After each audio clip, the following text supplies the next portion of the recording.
Let's consider the resurrection of Jesus, the most important event in world history. But did it happen? Well, there are a lot of ways to approach this topic. I'm going to use R-I-S-E-N, risen, those letters that make up the word risen. Gives us at least some good foundational material to talk to others about this event. So the R is for Romans.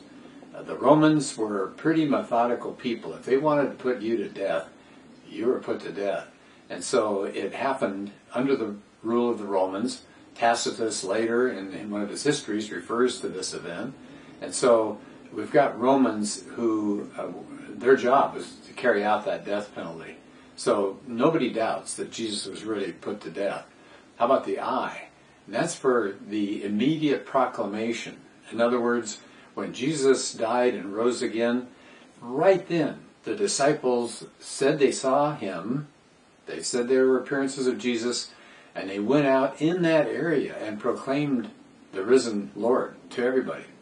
Now, if you're going to make up a religion and you're going to make up something that supposedly happened in a particular area, you're not going to start in that area if it's false, because those people in the surrounding land will know whether you're telling them the truth or not. And yet, the immediate proclamation took place right in Jerusalem, and that's where the religion got going, among people who would have known better if they knew that Jesus was dead and stayed dead. So that's R and that's I. How about the S, risen, R-I-S? The S is for the status of women. Now, in that society, it was pretty low. In fact, you had to have more than one woman to testify in comparison to having just a single man testify.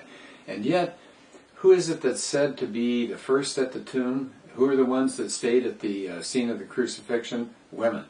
And if you're going to make up this story, you're not going to have women. You're going to have one of those brave apostles, one of those great early disciples stand up for Jesus at the scene of the death and then be the first ones at the tomb. That didn't happen.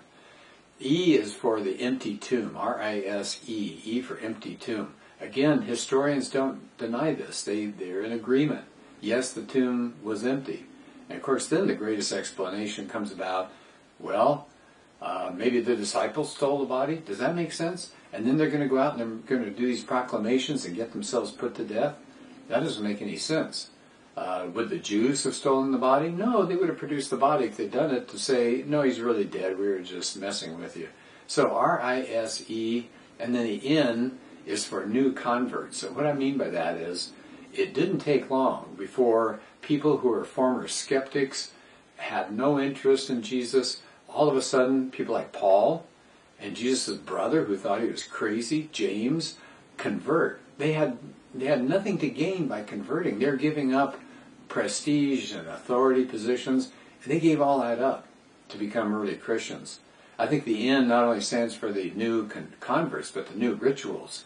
So there went all the Jewish ways of doing things, and in came communion and baptism.